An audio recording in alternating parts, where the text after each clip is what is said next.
Hello. It's good to see you.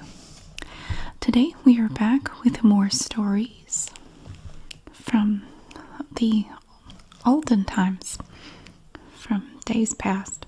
And we're going to start today with a story from Ralph Bean, and the title is Trading a Dead Horse. And we do have 4 pictures here. This is Ralph's great-grandfather, Peter Bean. This is his father, Tom Bean. And this is Tom Bean and Ray Jennings. And this is Ralph's grandfather, Henry Bean. Now let's see. Early in 20th century, during the 2nd and 3rd decades, court was held in Montgomery County about once a month. During this time, old men and young men showed up as prospective jurors. Since horse and wagon was the way of transportation, there were corrals built for livestock. Also, people would bring things of all kinds to trade and sell. My grandfather, Henry Bean, was a horse trader. Being a horse trader was always present and sometimes took my dad, Tom Bean, along to look after the livestock. As my dad tells this story to me, there was a trader who was known to be dishonest sometimes in his trading practices. He and my grandfather had horses to trade, and after much haggling back and forth, my grandfather decided to trade with the man. Later that day, and much to grandfather's surprise, the horse he got in trade took sick and died. Grandfather said he would get even with the man for trading him a sick horse. Well, during the night, with help from some friends, he stood the horse against the corral and painted spots on it. Early next morning, he showed the trader his beautiful horse, and of course the man had to have it. So grandfather got his horse back and taught the man a lesson too. That's pretty smart. And my father, Thomas Bean, Tom, was born in 1903 in Black Ankle Community, Montgomery County. He only had 5 months of school due to having to help his family. He was an inventor and jack of all trades and really quite good at it. If he didn't have what he needed, he would make it. Following is an example of this. Around 1940, there was no electricity in the Black Ankle area. Dad and Mom had bought a radio, the first in this community, that was powered by a dry cell battery. When the battery finally used up its charge, Dad went to purchase another one. This being during World War II, there was none to be found. However, he did find flashlight batteries, so he purchased 16 small batteries, brought them home, and soldered them together and made a battery for our radio. Now we had a radio, and our neighbors could come visiting on Saturday night and listen to the Grand Ole Opry and the Lone Ranger. Later, many of our friends and neighbors came to my dad for their batteries to be changed over. He continued doing things of this sort for everyone until 1997. At present, he is at First Health Montgomery Nursing Facility in Troy.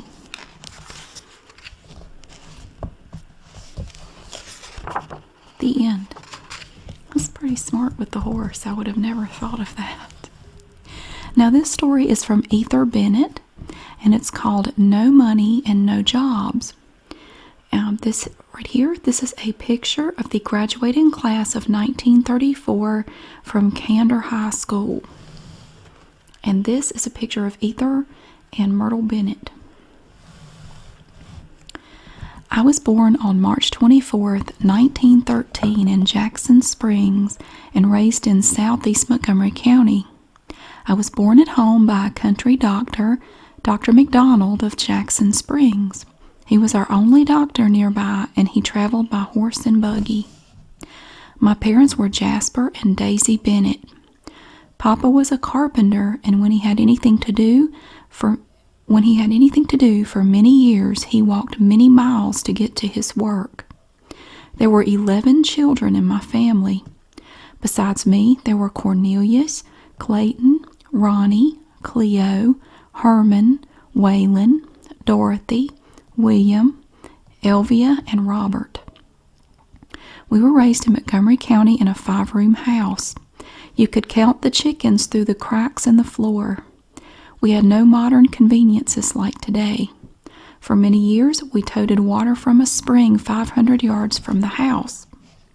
We finally got pipe and ran water to the house, and later we used an iron pump for our water. We had a wood cook stove, and that was the best cooking you ever ate. All our washing was done with a scrub board and a wash pot. I only regret that our parents didn't get to enjoy modern conveniences. My mother was a good cook. She cooked for 11 children and her and Papa. Mama always packed lunch for us to carry to school. Mama lived to be 88 years old. Papa lived 3 years after Mom died. Papa was 93 when he died. Papa worked hard, and I never heard him complain or criticize anybody. When we were small, we walked to Jackson Springs to school. At that time, Jackson Springs had a #1 high school, but when they did away with it, we went to Candor School and rode the bus. At that time, I played football and basketball 5 years at Candor, which I enjoyed very much. I played football in 1930, which has been 68 years ago. My family didn't have transportation for many years. We went to church in a wagon. There wasn't any hard surface roads back then, only dirt roads full of holes.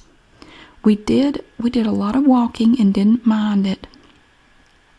We made cement blocks for several years and built block houses. Many of these houses are still being used. I can show you some 6-room houses my daddy and I built for $135 and are still good houses. That was about 1929. In 1933, my daddy and I walked 6 miles to Samarkand Manor and did some carpentry work. We made 35 cents an hour, and that was something.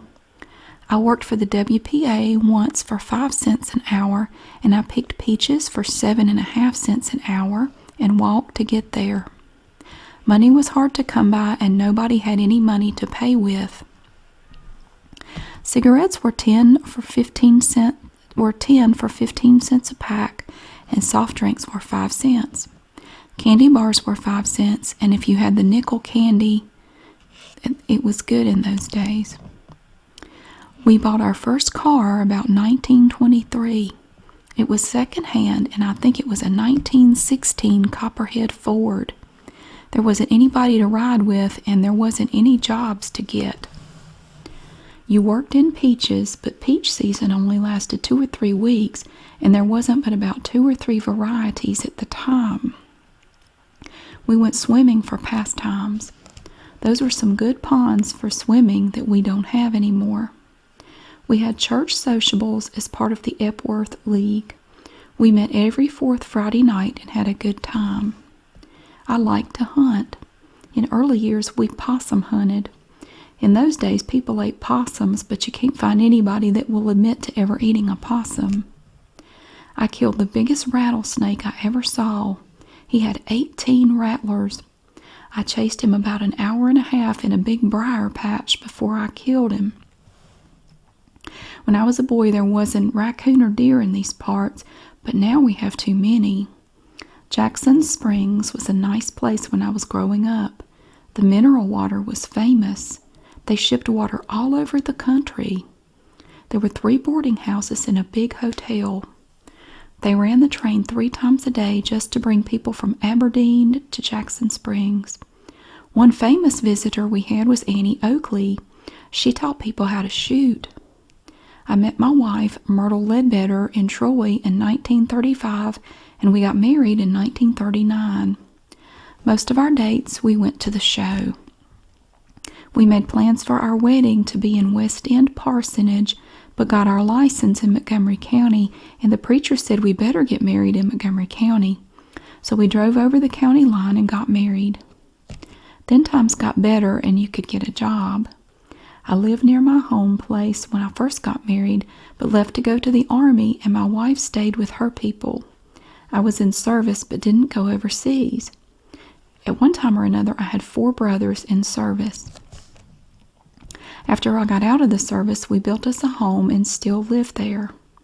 We have been married 59 years. I have done some kind of building work most of my life. My wife got sick and I had to quit work, but I worked till I was 85 years old. We raised 4 children: Steve, Joanne, Charles Ray, and Nancy. Charles Ray died in 1986 with leukemia. All the rest are doing fine. We have 9 grandchildren and 5 great-grandchildren. Steve and Charles finished school at NC State. Steve spent 2 years in the Army in the 82nd Airborne. I think we live in a good community. We have real good neighbors. Good neighbors are worth more than money. And that's the end. And that's Ether and Myrtle.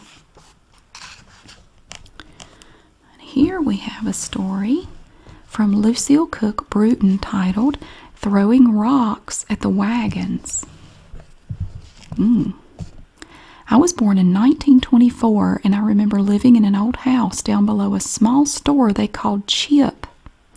My grandfather ran a small store and would buy eggs from friends and sell to other people. My grandfather's name was John Haywood, and his wife's name was Sally. We always enjoyed going to visit them as they would give us candy and chewing gum from the store. My grandmother could really cook some real good biscuits on her wood stove. We had to cook on a stove that you used wood to cook, canning fruits and vegetables. We also had to carry water from a spring in the woods to cook, wash, and clean our houses with. That was a good time when we had to do all that. We really got plenty of exercise. People wouldn't do things like that today. If we had to go back to those days, just don't think many people would do that. I remember playing with rag dolls and paper dolls that were made by my parents. My parents' names were James Arthur Cook and Esther May Haywood Cook. They used to live in several different places. We had to help our parents milk cows, feed hogs and horses or mules, as that is what they used to work the soil with when they began to make until they began to make tractors. I can remember washing our clothes on an old metal scrub board in a tin tub of water. Had to carry water in buckets to drink, wash, and cook with. We had to carry in wood to cook with and to heat water on a wood stove. We didn't have electricity to cook with or see with. We had to use kerosene lamps. The house was a good way back in the woods, and we had to walk in and out. The house had several rooms, and the kitchen was off from the rest of the house. You had to go out on a porch to get to the other part of the house. We moved lots of times. My parents didn't own their home until several years later. Then they had our house built. When we were growing up, we lived in a house close to the highway. There was an old, big 2-story building near the road. We would go up in the building and throw rocks out the door at cars and people going by with horses and wagons. Also, when we went any place, we would have to walk, as not many people had cars to ride in. We really enjoyed walking with a group of friends. As we were walking, we would sing songs. It used to be safe to walk, but not anymore now. My husband, Robert L. Bruton, and I were married on December 4th, 1948. We bought some land and built a house. Then when his parents, Mr. and Mrs. Rederick Leonard Bruton, passed away, we bought the home place. So we lived near the home place where my husband was raised. We have had some wonderful years together, as we were married 50 years this past December. We are also members of Parsons Grove United Methodist Church, just a few miles from where we live. We had 2 children, Dottie Bruton Robinson, and a son, Robert Edwin Bruton, who lived nearby. We have 6 grandchildren and 1 great-grandson. I don't know why they were throwing rocks. I guess they were bored. And the next story is Walking to Flint Hill School by J.C. Callicut. I was born on March 28, 1930 in the Abner community, and I've lived there all my life. I was delivered at home in a 2-room house by a midwife. My parents were Everett and Edna Calicut. My father worked at sawmills and my mother was a housewife. My brothers and sisters are Ruby, Bill, Shelby, Bobby, Hal, and Willie. The house I grew up in was an old 1-room house, but my father had rooms built on and remodeled during the years. The house is still there in good condition. Growing up was hard for me. I walked to Flint Hill School. It was a country school. I never had fancy clothes to wear, but they were clean. I never got anything for Christmas. My father could not afford it. I went to work at a sawmill when I was about 13 years old. I worked until this past July, 1998. My chores at home was cutting wood and carrying it in the house for the cook stove and the fireplace. I also had to carry water from a spring for cooking and bathing. We didn't have running water. We didn't have any electricity until I was about 18. We washed at a spring on a scrub board, and I had to fill the wash pot and put a fire around it to heat the water for washing in tin tubs that my mother and sisters used. The most memorable person I remembered when I was a boy was an old man named Andrew Hurley. He used to come visit my parents, and he was always pinching me. Once I shot him on his nose with a rubber band and got a whipping by my father. My father was a loving man. We were very close. I miss him a lot. I drove my father's pickup truck for a long time until I got my own car. It was a '49 Ford. I would go to the movies for fun and go to a big hole of water in the creek we called the Deep Hole. The water was ice cold, but it was a gathering place for all the young people around. The mischief I got into I can't say, but I did.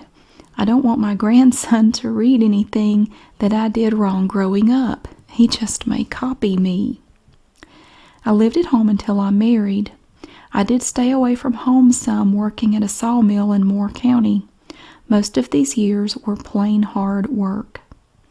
Pat Harris was a friend of mine, and I would visit him and met his sister Peggy. We went to the movies on dates, mostly the drive-in. We tried to sneak off to get married, but someone told her parents, and we waited until they said we could. We were married at Chesterfield, South Carolina, and we each got along with parents. My mother-in-law, Nell Harris, went with us to get married. We lived with my parents for a while until we built our 2-room house that we kept adding on to.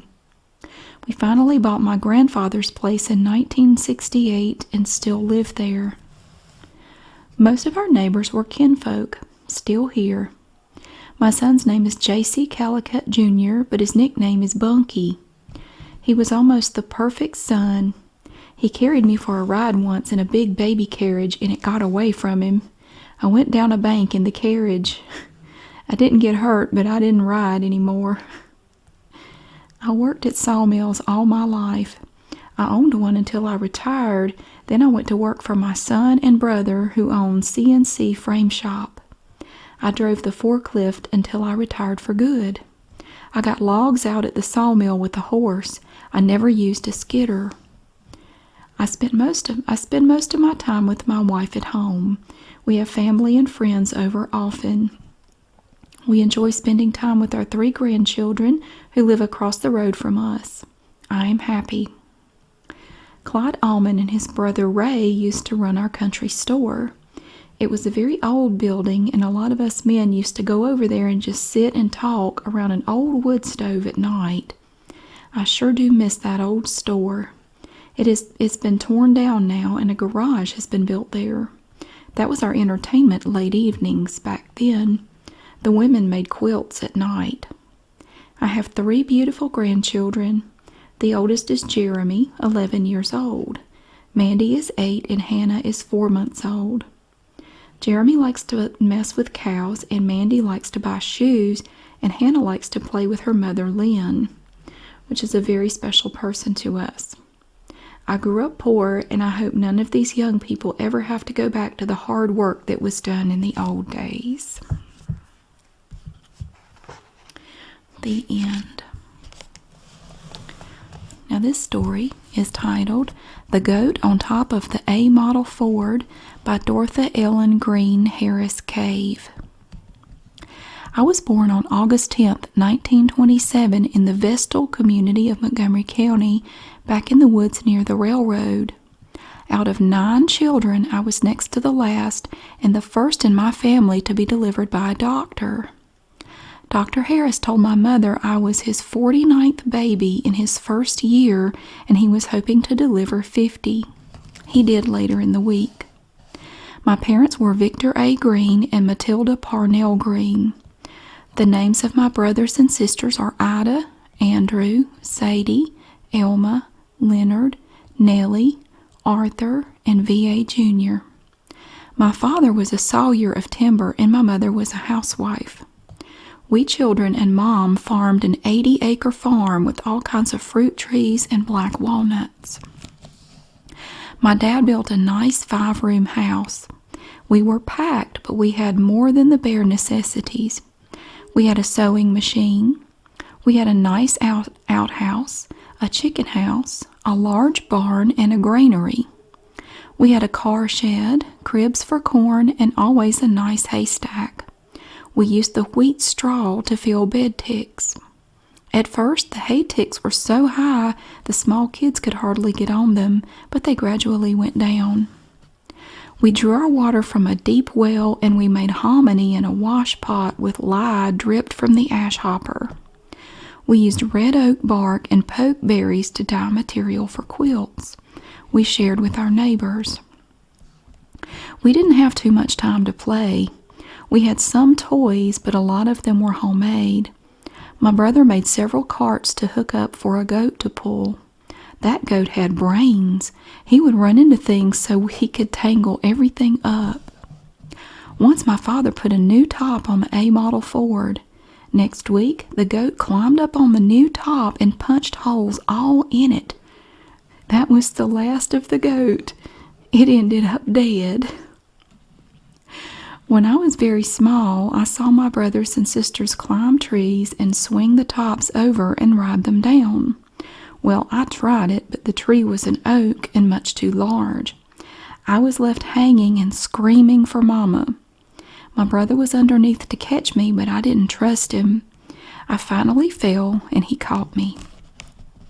Another time I climbed a pear tree and the limb broke. I fell, and all the breath was knocked out of me. My nephews, Rupert and Cheryl Williams, thought I was just acting silly. They liked to have let me die. I turned blue and passed out, and then they beat me on the back. We enjoyed fighting wasp nests and killing rats in the barn on rainy days. Each Friday night it was black draft or ramen pill time. Naturally, we were hardly ever sick. A nose dripping once in a while. Mama was a great nurse. Music was our greatest happy time. We had a foot pedal organ, violin, guitars, and a banjo. Papa played the violin, Ida played the banjo, and all but 3 of the others played guitars. We all sang.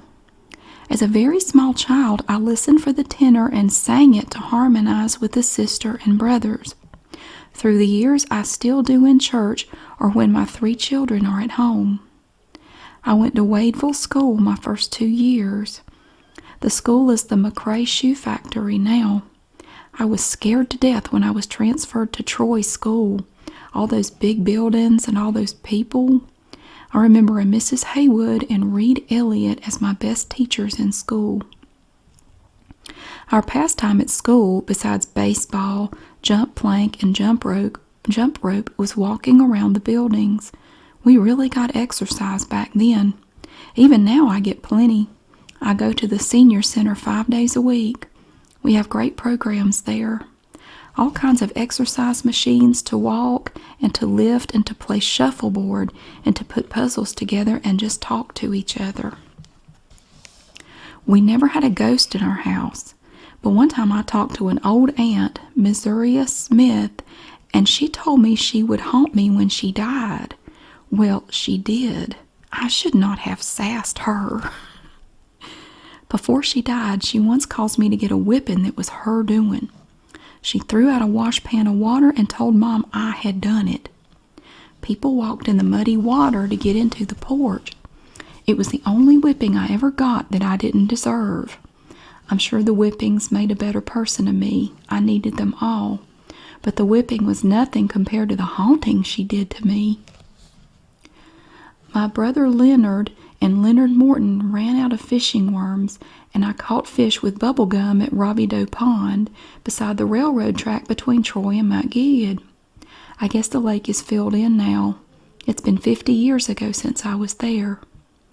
Church was very important in our family.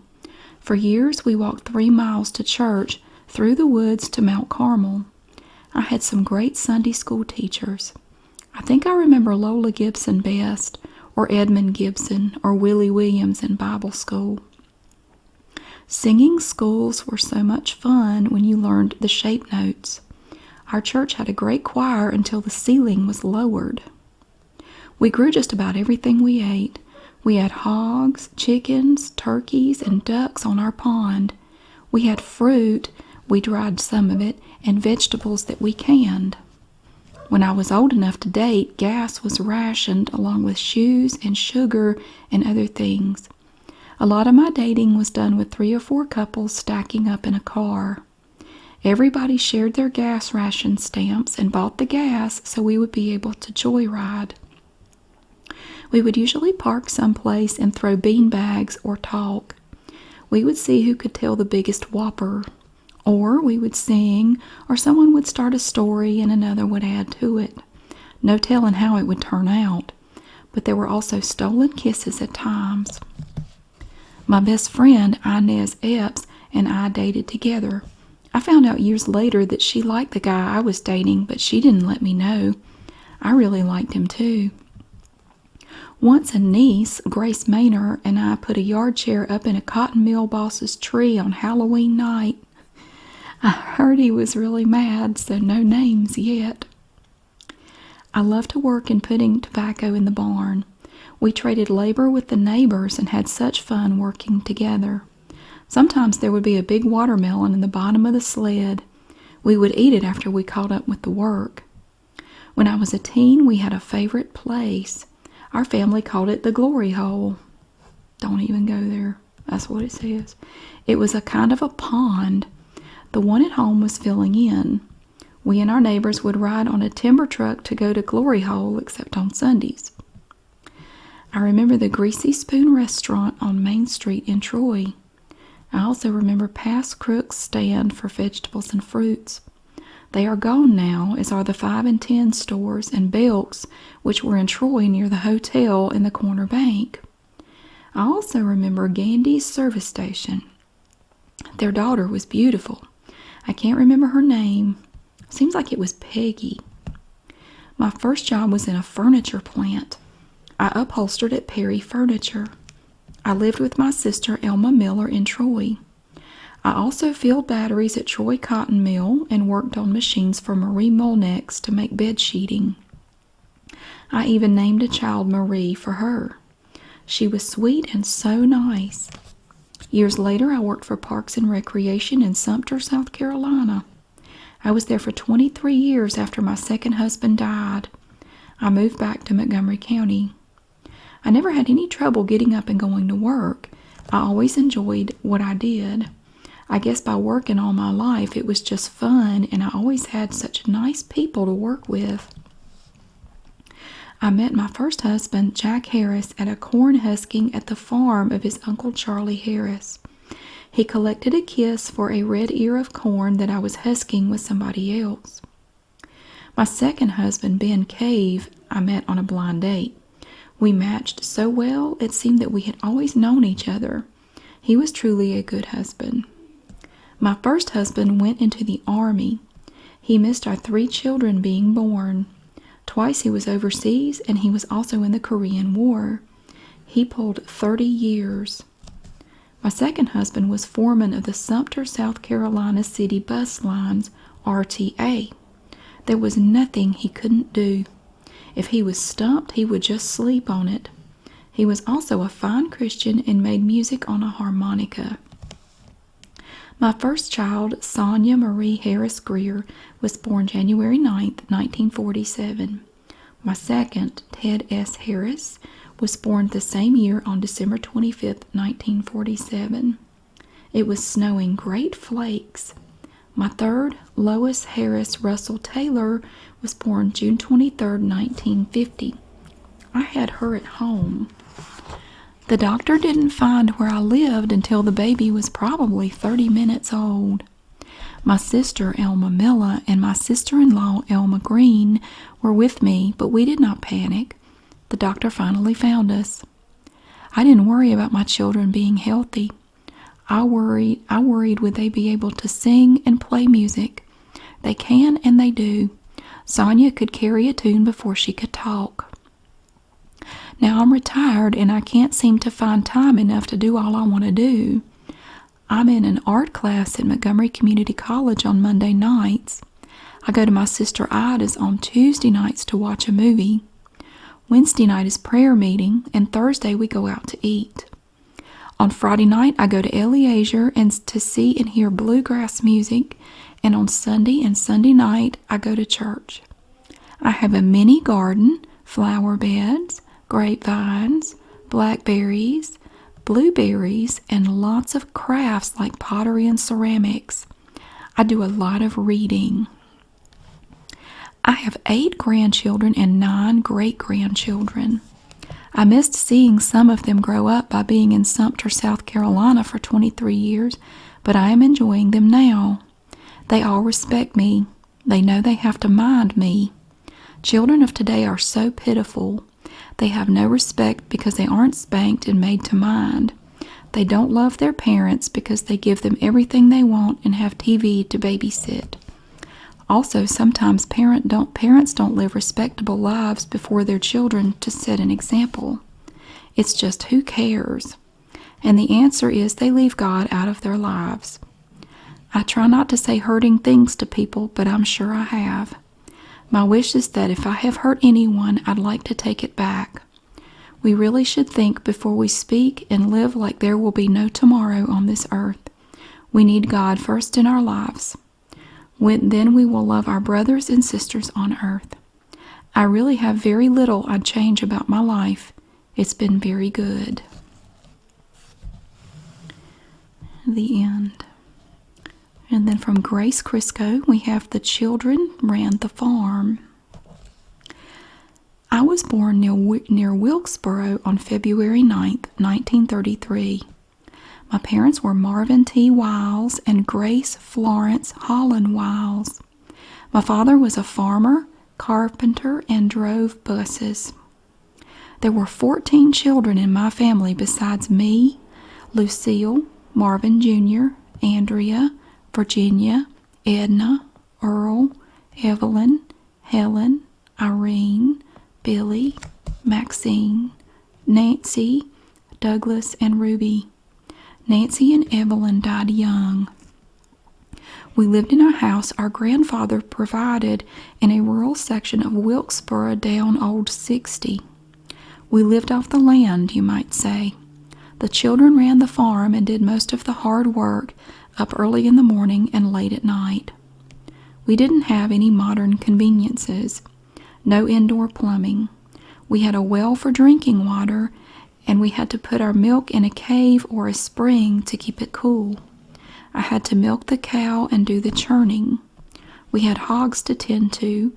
We had a horse and cow, chickens that ran loose most of the time. We had to go to school during all this, get up and hoe corn, use tin tubs for baths, roll our hair on paper cuts, and twist it up. I had to hoe corn, work in the vegetable garden, and tend to the kids younger than me. We would go by horse and wagon to the fields. Aunts, uncles, and other members of our family would come for dinner on Sunday. We would go and spend the night with one another. About everyone on Old 60 was relatives. Everybody would help each other when there were corn shuckings or hog killings. We made molasses and had bee gums and honey and everything that goes with it. We didn't have to buy anything except clothing, which was hand-me-downs. We made clothing from chicken feed sacks. We would trade a lot like that. Dad finally got an old Model A Ford. We thought that was something. We got spanked or a whipping for things we shouldn't have done. We weren't allowed to talk at the dinner table. We would hurry and get through and tease the others. I remember the 1940 flood when the river went out a long ways from the banks. I always walked or rode with someone else, or a bus that came by the house and went to the movies on Saturday night. I saw mostly Western movies. I saw a lot of these. Those were the good old days. I worked in a soda shop in North Wilkesboro. I remember I took a taxi home and spent most of my salary. I didn't do that too much. We went to church mostly, and I also remember sweeping our neighbor's yard with a straw broom to make money to go to the movies. My cousin was my best friend then, and we sang gospel and had a quartet. We were really good. I'm afraid I can't put down any mischief I got into. We played the games Red Rover and Horseshoes. We played baseball or softball. We played hopscotch, and anything you know about we played. Hide and seek, and we made playhouses. I played basketball, and I went to school at Roaring River. I took a train from there to see a movie, Duel in the Sun. I graduated from Star High School. I didn't go to college then, but I went to Montgomery Community College later in life. My first job was at Clayson Knitting, and I was paid 50 cents an hour. They would put our pay in an envelope. We lived in Star, renting from other people. We had to charge our appliances and groceries. Nowadays, you don't charge much. It was pretty hard for us. We had to charge everything. I met my husband on a blind date. We went together for about 3 or 4 months. We went to Mara Mountain or Buck Mountain. We would ride around mostly. We were married in Chesterfield, South Carolina. My best friend and her husband were there for us. We are still together. Editor's note, Mrs. Crisco did not reveal her husband's name. My son Donald was born September 30th, 1952. He weighed 3 pounds, 12 ounces. He was a 7-month baby. Denise was born in 1954. She used to play school. They got spanked or a whipping. I worked in a hosiery mill where I paired socks all day. I could do most anything that they did. I enjoyed working with my hands. I went to Disney World, the World's Fair in Tennessee, and I took a trip to Nashville. I went to the Biltmore House in Asheville. I've been to Washington, D.C. several times, and I've been to the Gettysburg Battlefield. I belong to a GFWCNC club. I have a camper at Twin Harbor. I am retired, and I go see relatives now and then and to family reunions. I wouldn't go back and change anything. My grandchildren are what I work with now. Christopher is the oldest grandson. Christy is the oldest granddaughter. Cassie is the next, and then Zach and Brandon. I would like to tell them to keep this book, and they will always remember me. The end. Here is a story from Louise Dale. And the title of this story is The Fat Lady and the Piano Stool. I was born on December 26, 1928, and when I was a child, we did not have any toys to play with except homemade. We made our balls out of a small rock and wrapped strings around it until it was large enough to play with. It didn't last too long, but it served the purpose. Our dolls were made out of rags. We called them rag dolls, but we were proud of them. Our wagons were homemade, but they sure would fly down a steep hill. And to go swimming, we did not miss out on that. Our swimming pools were made by placing logs, sticks, rocks, and mud across the creek. They were very deep and dangerous. One time I went into water over my head and almost drowned. The snakes were not so bad back then, but we had to be careful of leeches. They were little black worms that would bite you and suck the blood and would not turn you loose. We also played hide and go seek. One person would close their eyes and the next go hide. Sometimes it would take a long time to find everyone. Then on rainy and cold days, the girls would cut pictures out of catalogs, men, women, and children, and play house with them. We'd make our houses out of corn cobs. The boys would go kill rabbits, squirrels, and birds for us to roast over the open fireplace. We did not have TV and things as they have today, but it was a much better life. We had a life together, a family together, working hard and learning to survive. We had a good warm house and plenty to eat, and when I had ham biscuits for school lunch, I thought I was poor, but now I see how rich I was and blessed. To walk 2 miles to meet a school bus when I was in the first grade was very hard, especially when it was cold and raining. But to come home to a warm house with my mother and daddy waiting for us, and good hot sweet potatoes just out of the oven was a wonderful treat. When I was in the first grade, this older boy told us that dirt was good for you, and that we should eat 1 spoonful a day, but we didn't eat it. So after 60 years, I was reintroduced to him and I remembered his name. Before saying hello or anything, I said, "You are the one who told me to eat a spoonful of dirt each day when I was in the first grade at school." He didn't remember it, but everyone got a good laugh, and someone said, "That sounds like him." When I was about 12 years of age, my parents would let me spend the night with a friend of mine who lived about 2 miles away. That was really something, although I would have to walk all the way. Along my path, I would come to this old house where this old man and woman lived, so I would stop and visit a while. One afternoon, I was passing by, and she called me to come in. She wanted me to see her new organ and listen to her play, so I did, of course. She was a very big, fat woman, and she gets on the stool and starts playing "Lift Me Up." Then she starts singing the song. All of a sudden, the stool breaks, and she hits the floor, still singing, "Lift me up, Prince, lift me up." Prince was her husband's name. She did not get hurt, but even if she had, being a 12-year-old, I could not help from laughing and could not stop, so I had to leave. I told my friend, and I think we laughed all night. In my second grade, the bus came nearer to my house, so I only walked about a mile. I did that for 11 more years. My class was the first class to go for 12 years. Then came graduation. That's when life got complicated. The Second World War was over and things began to boom. Sometimes I wonder if it was for the best or not, for everything to boom or not. Or was it my life changing from childhood to adult? Time, or is it people, have changed so much.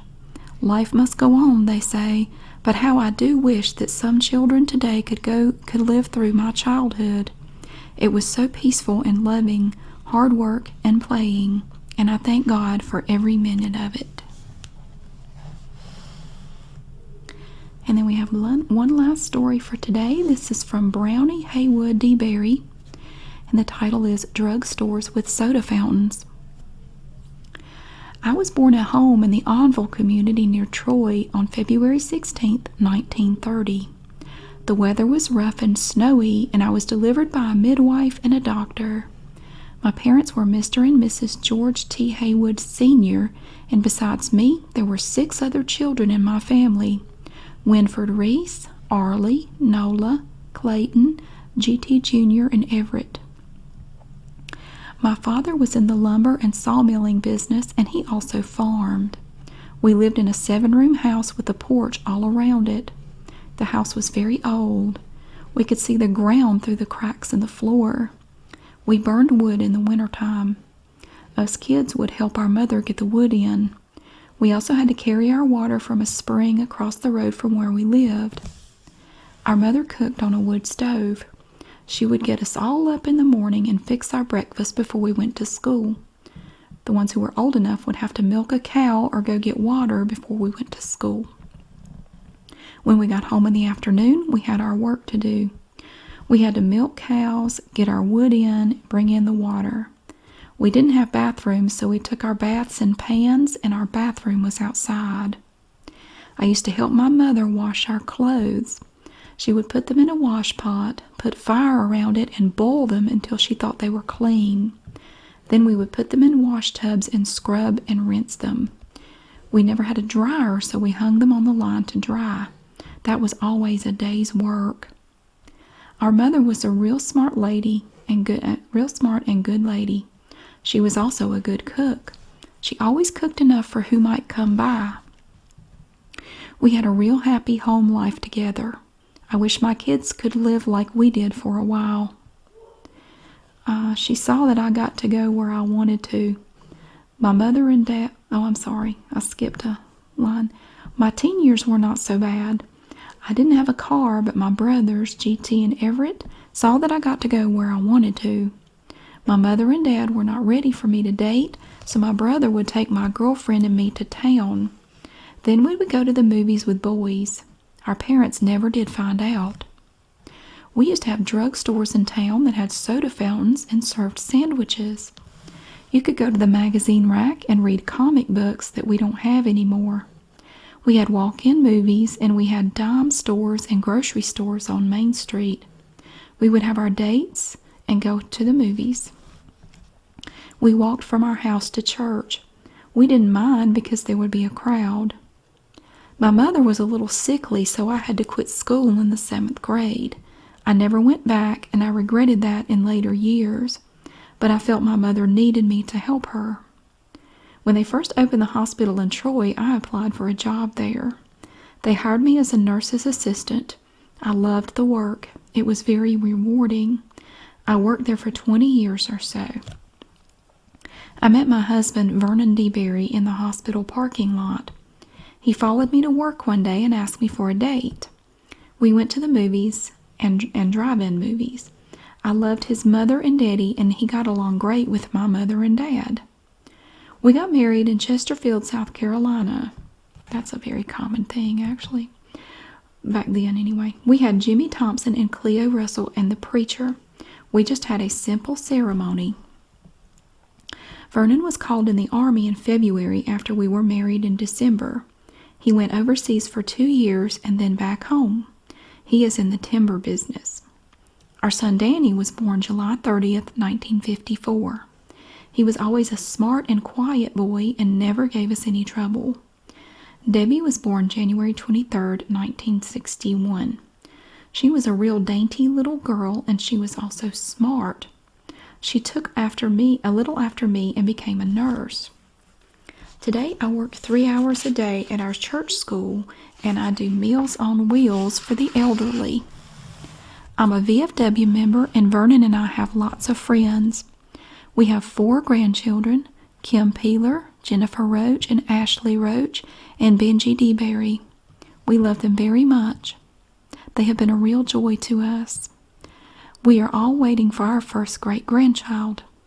I want to say Vernon and I have been really happy together all these years. We even had the pleasure of going on a cruise with our son Danny and his wife. I truly hope my children and grandchildren will be as happy as we. The end. Thank you so much for watching and listening. I really hope you enjoyed hearing these stories.